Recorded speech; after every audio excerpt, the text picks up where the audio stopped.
Hey friends, welcome to FX Yogi. In today's video, let's learn how to use moving averages to find the trend. One sweet way to use moving averages is to help you determine the trend. The simplest way is to just plot a single moving average on the chart. When price action tends to stay above the moving average, it signals that price is in a general uptrend. If price action tends to stay below the moving average, then it indicates that it is in a downtrend. The problem with this is that it's too simplistic.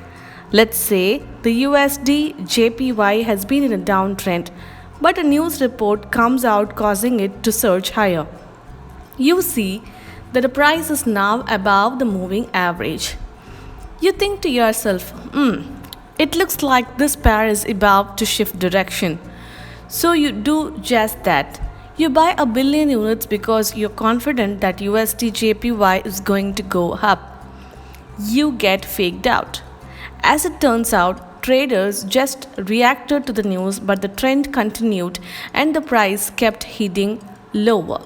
When some traders do, and what we suggest you do as well, is that they plot a couple of moving averages on their charts instead of just one. This gives them a clearer signal of whether the pair is trending up or down depending on the order of the moving averages. Let us explain. In an uptrend, the faster moving average should be above the slower moving average, and for a downtrend, vice versa.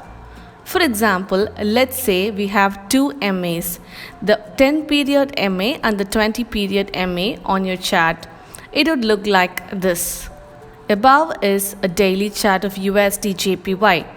Throughout the uptrend, the 10 SMA is above the 20 SMA. As you can see, you can use moving averages to help show whether a pair is trending up or down. By combining this with your knowledge on trend lines, this can help you decide whether to go long or short a currency pair. You can also try putting more than two moving averages on your chart. Just as long as lines are in order, faster MA over slower MA in an uptrend, slower MA over faster MA in a downtrend, then you can tell whether the pair is in the uptrend or in a downtrend. That's all for today. Let's catch up in the next video with more interesting content. Until then, take care. Bye-bye.